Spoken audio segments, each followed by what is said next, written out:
الحمد لله رب العالمين والصلاة والسلام على أشرف المرسلين وعلى من تبعهم بإحسان إلى يوم الدين أما بعد. قال الله سبحانه وتعالى في القرآن المجيد والقرآن الحميد: أعوذ بالله من الشيطان الرجيم، بسم الله الرحمن الرحيم. تعاونوا على البر والتقوى ولا تعاونوا على الإثم والعدوان. وقال تعالى: وأن ليس للإنسان إلا ما سعى. رب الجلال اپنے کلام پاک میں ارشاد فرماتا ہے کہ تم آپس میں ایک دوسرے کی مدد کرو نیکی اور پرہیزگاری کے کام میں، اور مت مدد کرو ایک دوسرے کی گناہ اور سرکشی کے کام میں. اور دوسری جگہ رب کائنات کا ارشاد ہے کہ انسان کو وہی ملے گا جس کی وہ کوشش کرے گا.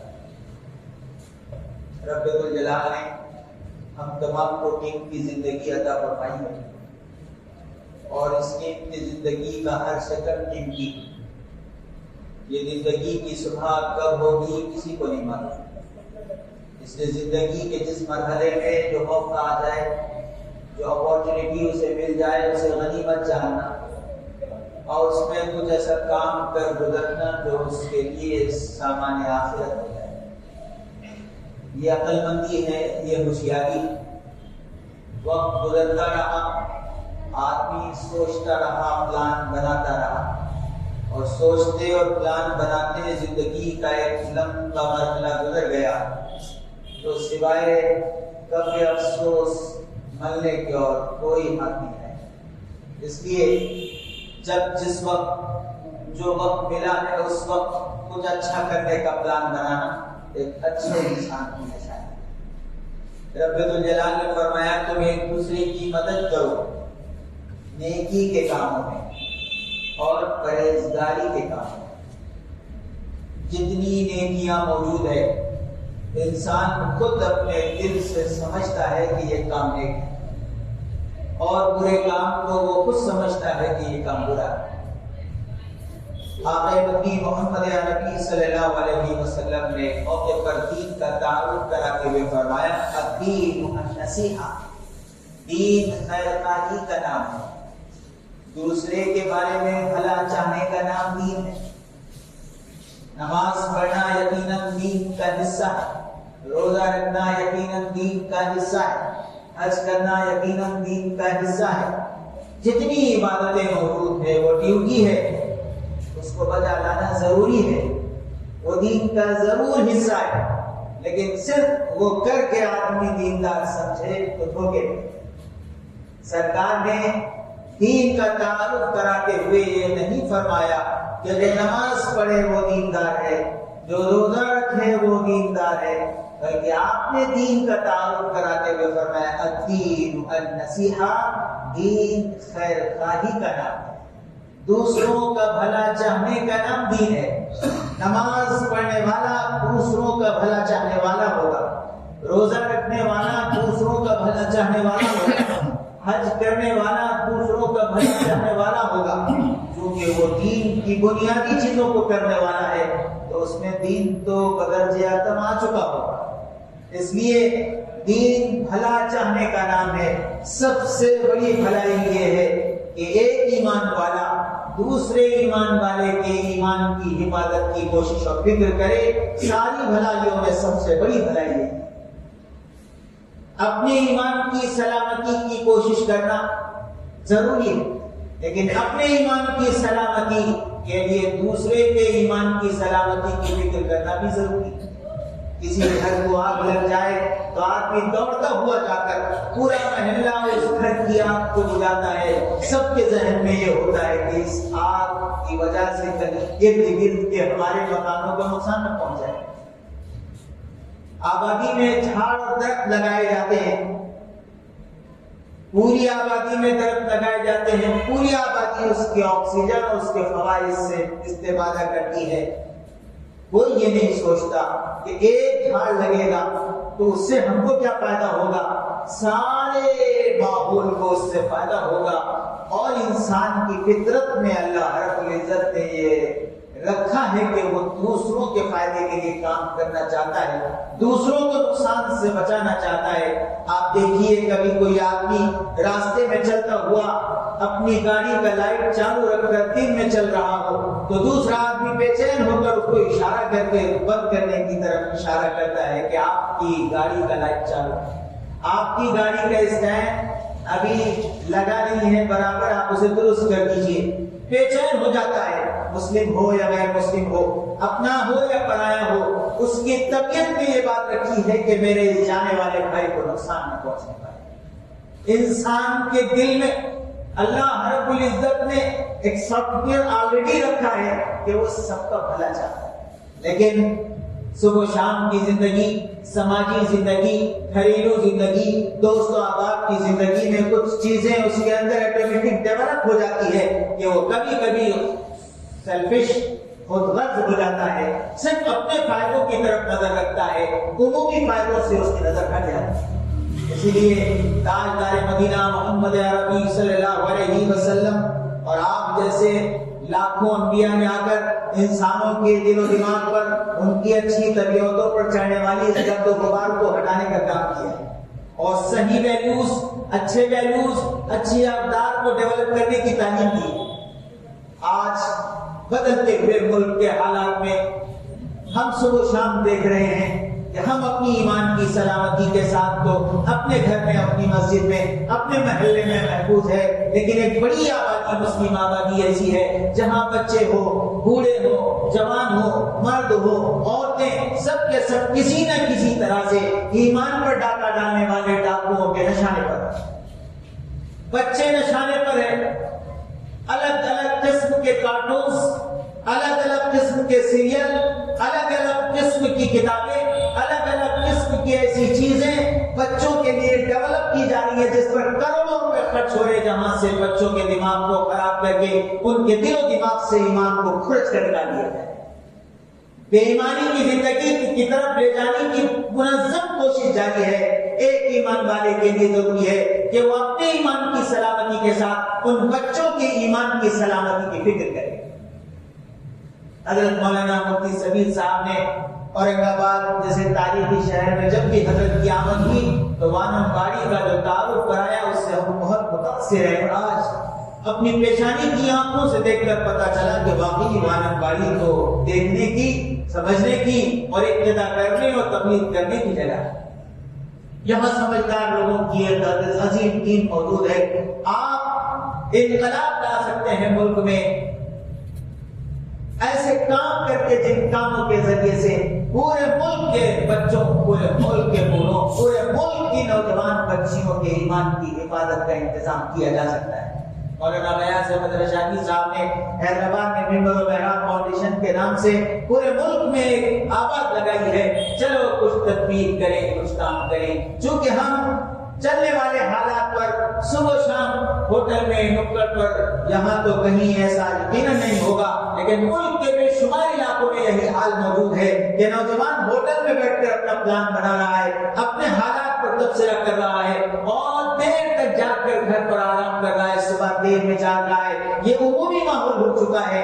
ایسے بدلتے ہوئے خطرناک حالات میں دوسری طرف دشمن صبح سے لے کر شام تک first of all plan then action کے تحت، ایک منظم پلاننگ کے تحت مسلمان بچوں، محلوں کے اندر ایسے اڈے اور ایسی چیزوں کے شروع کرنے کے لیے غیر محسوس طریقے پر پلاننگ کی جا رہی ہے، جہاں بچوں کے ایمان پر حملے ہو رہے ہیں، جہاں بچوں کے ایمان پر حملے ہو رہے ہیں، جہاں گھر میں بیٹھی ہوئی خواتین اور گھر میں بیٹھے ہوئے بوڑھوں کے ایمان پر حملے ہو رہے ہیں۔ ہم سب کو پتہ نہیں چل رہا ہے، خاموشی کے ساتھ۔ اب تک آپ نے یہ کبھی نہیں دیکھا ہوگا ایکس مسلم کا کنسپٹ اچانک آپ دیکھ رہے ہیں سوشل میڈیا پر آ رہا ہے۔ ہماری ہی سبھوں میں کے کچھ لوگ ہماری ہی تعلیمات کے خلاف بولنے لگے ہیں۔ ابھی تک یہ زہریلی زبانیں نظر نہیں آتی تھی، لیکن یہ خاموش محنت کے ثمرات۔ اس لیے ایک آواز لگی کہ کب تک ہم اپنے نکڑوں پر، چبوتروں پر، گلی کوچوں میں بیٹھ کر اپنے حالات کا رونا روتے رہیں گے۔ چلو کچھ تدبیر کریں، کچھ کام کریں، اپنے بچوں کی سلامتی، ایمان کی سلامتی، ان کے جسم و جان کی سلامتی اور حفاظت کے لیے جتنے اسکول موجود ہیں ان اسکولز میں بچوں کے پاس جا کر مورل ایجوکیشن کے نام پر ان کو بنیادی عقائد سمجھائے جائیں، ان کو اللہ اور اس کے رسول کی سچی محبت بتائی جائے، ان کی ایمان کی حقیقت ان کے دل و دماغ میں بسائی جائے، تاکہ بچہ ایک مرتبہ مضبوط پتھر کی لکیر کی طرح اس کا مضبوط بنیادی عقیدہ ہوگا تو پھر دنیا کی کوئی مضبوط طاقت آ کر اسے ٹکرائے گی تو وہ پگھلنے کے لیے تیار نہیں ہوگا۔ لیکن اگر بچپن ہی سے اس کے دل و دماغ میں اس سے پتھر رکھنے کی عادت ہوگی اور بد عقیدہ ذہن خیالات اس کے بنتے چلے جائیں گے تو پھر بعد میں اس بچے کو سنبھالنا ہمارے لیے مشکل ہو جائے گا۔ کتنے ایسے ماں باپ ہیں جو کروڑوں لاکھوں روپے خرچ کر کے بہت بہترین اسکول میں اپنے بچوں کو پڑھا رہے ہیں، لیکن ابا اور اماں کو پتہ نہیں ہے کہ ان کے بچے کا دل و دماغ ان سے چھینا جا رہا ہے۔ ضرور اس کو بہت اچھی انگلش آ رہی ہے، ضرور اس کو بہت اچھی سائنس آ رہی ہے، ضرور وہ بہت اچھا اکنامک کا ماہر بن رہا ہے، وہ فزکس میں کیمسٹری میں بہت اچھا ہو رہا ہے، لیکن اس کا قیمتی سرمایہ اس سے لٹتا چلا جا رہا ہے۔ اس لیے فزکس میں ماہر ایک مرتبہ نہ ہوا تو چلے گا، وہ بہترین تعلیم میں آگے نہ بنا تو چلے گا، لیکن ایمان سے وہ خارج ہو گیا، ایمان سے وہ باہر ہو گیا تو یہ کبھی بھی سودا ہم منظور نہیں کر سکتے۔ اس لیے اب سب کو اپنے گھر میں بھی اور جہاں جہاں ہمارے بچے پڑھتے ہیں پیرنٹس کی ایک طاقت ہوتی ہے، پیرنٹس اپنی اس طاقت کو منوا کر اگر کوئی نان مسلم مینجمنٹ ہے تو وہاں بھی مورل ایجوکیشن کے نام پر ہمارے بچوں کو ہماری تعلیمات کسی طرح پہنچانے کا نظام بنانا ضروری ہے۔ بیسک کیریکٹر اسٹوڈنٹ کے تحت ایک پلان ممبر محراب فاؤنڈیشن نے شروع کیا۔ آپ دیکھ رہے ہیں کہ رات میں چبوتروں پر نوجوان بیٹھے ہوئے ہیں، ممبر محراب فاؤنڈیشن نے گلیوں کی گلیاں کے نام پر ایک پروگرام شروع کیا ہے جس میں بچوں سے پب جی اور ہم اقسام کے گیم کھیلتے ہوئے بچوں کے ساتھ نون ٹو انون کی طرف جانے کے لیے، وہ جانتے ہیں پب جی کو، وہ جانتے ہیں مختلف کھیلوں کو، ان کا شوق ہے وہی سوشل میڈیا پر چلنے والے کھیلوں میں، اس لیے ایک ایسے عالم مفتی صاحب کو طے کیا جائے جو دورہ کرے، گشت کرے۔ گشت کا یہ نظام ہمارا نظام تھا، ہم پہلے سے گشت کرتے تھے، ہمارے بزرگ گھر میں آنے والے اور گھر سے جانے والے بچے کا محاسبہ کرتے تھے۔ اب ابا نے بھی، اماں نے بھی، دادا اور دادی نے بھی اپنے پوتوں اور نوازوں کا محاسبہ بند کر دیا۔ وہ خود بھی اب اتنے انگیج ہو گئے ہیں کہ ان کے پاس محاسبے کے لیے وقت نہیں ہے۔ دادا پوچھتے تھے بیٹے کہاں جا رہے ہو؟ گلی کے بزرگ گلی میں بیٹھنے والے بچے سے پوچھتے تھے کیوں بیٹھے ہو؟ اب پوچھنے والا کوئی نہیں ہے۔ ہماری نسل، ہمارا مستقبل، ہمارا فیوچر دشمن کے ہاتھوں میں، اور دشمن ان سے کھیل رہا ہے۔ کس طرح سے کھیل کھیلا جا رہا ہے ہم اندازہ نہیں لگا سکتے۔ ہمارے خود اندر ایسے بدعقیدہ منافقین آ چکے ہیں جو رسول اللہ صلی اللہ علیہ وسلم کی ذات عالی سے ہمارے نوجوانوں کا رشتہ توڑنے کے لیے منظم محنت کر رہے ہیں، جو اللہ رب العزت کی عظیم قدرت سے یقین ہٹانے کی محنت کر رہے ہیں۔ عجیب عجیب قسم کی محنتیں عجیب عجیب طریقے سے مسلم آبادیوں میں عام ہے۔ اس لیے ڈور ٹو ڈور، گھر گھر جا کر صرف ہماری کوشش ایونٹ پر محنت کی ہو گئی، سسٹم سے ہم غافل ہو گئے، ایونٹ کو دیکھ کر ہم خوش ہونے کے عادی ہو گئے، ایونٹ بہت اچھا ہوا، ہم نے خوشی منا لی اور اس خوشی پر ہم نے جینا شروع کر دیا۔ سسٹم کمزور ہو گیا تو اندرونی ماحول دن بدن خراب ہوتے چلے گئے۔ اس لیے جس کا سسٹم اچھا ہوگا اس کا ایونٹ خود بخود اچھا ہوگا، لیکن جس کا صرف ایونٹ اچھا ہوگا، سسٹم کی طرف توجہ نہیں ہوگی تو آہستہ آہستہ ایسی قوم ذلت اور رسوائی کی طرف چلتی چلی جاتی ہے۔ سمجھ میں کچھ نہیں آتا، ماہرین مفکرین کے ہاتھ سیرا آتا نہیں ہے، بہت ساری فکریں ہوتی ہے لیکن پھر سیرا ہاتھ نہیں لگتا۔ آج حالات بالکل اسی طرح ہے کہ ساری سمتوں سے کوشش جاری ہے، سیرا ہاتھ کو لگنے کے لیے تیار نہیں ہے۔ اس کی وجہ یہ ہے کہ زمینی لیول سے ہم غائب ہو گئے، دشمن ہماری جگہ آ گیا، ہم ایونٹ میں خوش ہو گئے، ایونٹ میں ہم نے خوب بھیڑ دیکھی، خوش ہو گئے، بہترین پروگرام ہو گیا، خوش ہو گئے۔ صبح شام کا جو کام آقا نبی محمد عربی صلی اللہ علیہ وسلم نے دیا تھا وہ ہمارے پاس نہ رہا، اس لیے ہمارے ہاتھ سے ہمارا بچہ، ہمارے نوجوان چلے گئے۔ آپ کو بتاتے ہوئے بہت افسوس ہو رہا ہے کہ ایک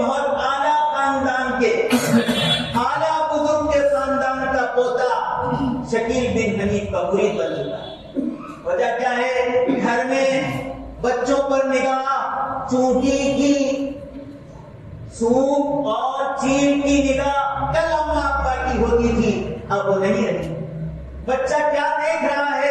بڑے بڑے بنگلوں میں بند کمرے میں بیٹی کیا دیکھ رہی ہے پتہ نہیں ہے۔ آزاد کر دینے کی وجہ سے اللہ نے جو پردے کا نظام عطا فرمایا تھا، موبائل کی وجہ سے وہ سارے پردے ختم ہو گئے، ملاقاتیں گفتگو بہت آسان ہو گئی، اس لیے گمراہ سارے خیالات، ساری گمراہیوں کو آنے کے راستے بھی بہت آسان ہو گئے۔ ایسے وقت میں ہم کو بہت حساس و فکر مند ہو کر اپنی اور اپنے بچوں، اپنے محلے و آبادی کے ایمان کی سلامتی کی فکر کرنا ضروری ہے۔ ادنا سا مسلمان بھی ہمارا ہے اور مسلمان اس دنیا میں سب سے اعلیٰ ہے۔ اگر کسی کھیتی میں بیری بہت میٹھی ہو، جس درخت کے بیر بہت میٹھے ہو، تو سارے لوگ اس بیر کے درخت پر بہت پتھر مارتے ہیں، لیکن جس کھیت میں بیر کا درخت بہت کھٹا ہو وہاں کوئی پتھر نہیں مارتا۔ جہاں میٹھے بیر ہوتے ہیں وہیں حملے زیادہ ہوتے ہیں۔ ساری خوبیاں مسلمانوں کے پاس ہے، ساری عظمتیں مسلمانوں کے پاس ہے، ساری کامیابیاں یقینی طور پر مسلمانوں کے پاس ہے۔ اور آج الحمدللہ پوری دنیا میں، کل ہی ہمارے ایک دوست امریکہ سے آئے تھے، انہوں نے بتایا کہ مسلمان کبھی کبھی کچھ مسلمان کمزور ایمان والے یہ سمجھتے ہیں کہ فلسطین کی سرزمین پر شہید ہونے والے بڑی تعداد میں شہید ہو رہے ہیں، وہ شہید ہو کر بھی خوش ہے، ہم افسوس کرنے میں مبتلا ہے، لیکن ان کی شہادت رنگ لا رہی ہے کہ یورپ میں لاکھوں نوجوان لڑکے اور لڑکیاں اسلام کی اسٹڈی کی طرف راغب ہوئے کہ کیا چیز ہے ایسی کہ جس پر لاکھوں جانیں قربان ہو رہی ہے، اتنا خون بہ رہا ہے، پھر بھی چمٹے ہوئے ہیں اپنے وطن سے، پھر بھی چمٹے ہوئے اپنے مقدس مسجد سے، کیا اپنے مذہب سے، اپنے کلچر سے، کیا ایسی چیز ہے؟ کیوریسٹی پیدا ہوئی اور ایک اسٹڈی کا زبردست سیلاب شروع ہوا، جس کی وجہ سے دن بدن یدخل الناس افواجا کا سلسلہ شروع۔ رب ذوالجلال نے پرانی ترتیب رکھی ہو، لیس للانسان الا ما سعى، انسان کوشش کرے گا تو ملے گا۔ وہ جم گئے اور جم کر انہوں نے دنیا کو پیغام دیا، اپنی جان قربان کر کے، ہم کو اپنا وقت قربان کر کے اپنے ایمان کی، اپنے بچوں کے ایمان کی، اپنے نوجوانوں کے ایمان کی، اپنی محلوں اور آبادیوں میں موجود لوگوں کے ایمان کی حفاظت کی کوشش کرنی ہے۔ اس لیے منبر محراب فاؤنڈیشن کے تحت مولانا طلحہ مادنی صاحب کے ذریعے سے اس علاقے میں کام کیا جا رہا ہے کہ اپنے محلوں میں موجود بچوں کے ایمان کی حفاظت کے لیے گشت کیا جائے اور اپنے بچوں کے ایمان کی حفاظت کے لیے اسکولز میں مورل ایجوکیشن کے نام پر ان تک پہنچا جائے اور ان کے ایمان کی حفاظت کی کوشش کی جائے۔ ماشاءاللہ آپ کے پاس تو دین کا ماحول ہے، لیکن اس دین کے ماحول کو دوسروں تک پہنچانے کی فکر کرنا ہم سب کے لیے ضروری ہے۔ ادنا ایمان والا بھی ہمارا ہے۔ حضرت زید بن اسامہ رضی اللہ، حضرت اسامہ بن زید رضی اللہ تعالیٰ عنہ میدان جنگ میں موجود تھے۔ ایک سپاہی دشمن کے لشکر سے آتا اور مسلمانوں کے لشکر میں داخل ہو کر مارتا اور چلے جاتا، 20 لوگوں کو مار کر چلے گیا۔ حضرت اسامہ بن زید نے گھات لگا کر اسے پکڑا اور اپنی تلوار اٹھائی، چمکتی ہوئی تلوار کو دیکھ کر اس نے کہا لا الہ الا اللہ محمد رسول اللہ۔ حضرت اسامہ بن زید رضی اللہ تعالیٰ عنہ نے فرمایا اچھا، میری چمکتی ہوئی تلوار کو دیکھ کر کلمہ یاد آ گیا اور اس کا کام تمام کر دیا۔ یہ مقدمہ آقا نبی محمد عربی صلی اللہ علیہ وسلم کی خدمت میں پیش ہوا۔ آپ نے حضرت اسامہ بن زید سے بہت پیار کرنے کے باوجود آپ کے چہرے انور پر انار کے دانوں کی طرح سرخی آ گئی، آپ خفا تھے اور آپ حضرت اسامہ سے فرماتے تھے۔ واقعہ سننے کے بعد حضرت اسامہ سے حضور نے فرمایا ماذا تفعل بلا الہ الا اللہ یوم القیامہ یا اسامہ، اسامہ اگر وہ اپنا کلمہ لے کر کل قیامت کے دن آ جائے گا تو تم کیا کرو گے؟ اسامہ اگر وہ کلمہ لے کر اللہ کے حضور آ جائے گا تو تم کیا کرو گے؟ اسامہ وہ کلمہ لے کر اگر اللہ کے حضور آ گیا تو تم کیا کرو گے؟ اور دوسری روایت میں ہے هل شققت قلبه، اسامہ کیا تم نے اس کا دل چیر کر دیکھا تھا کہ اس نے کلمہ تمہاری تلوار دیکھ کر پڑھا؟ آپ نے اس ادنا اس وقت کلمہ پڑھنے والے کی بھی قدر کرنے کا بیان اشارہ دیا ہے. اس ملک میں ہمارے بزرگوں نے، ہمارے اللہ والوں نے، اولیاء کرام نے آ کر محبت کے پیغام کے ذریعے سے ادنا آدمی کو پکڑ کر ایمان کے دامن میں لے آنے کی کوشش اور فکر کی ہے. ہم سب اپنی صبح و شام کی مصروفیات کے ساتھ ساتھ اس کی کوشش اور فکر کریں تو انشاءاللہ ہم دشمن کو ناکام اور نامراد بنا سکتے ہیں. اپنے بچوں اور اپنی اور اپنے محلے اور اپنے ایمان کی حفاظت انشاءاللہ کر سکتے ہیں، کریں گے انشاءاللہ. وآخر دعوانا الحمدللہ.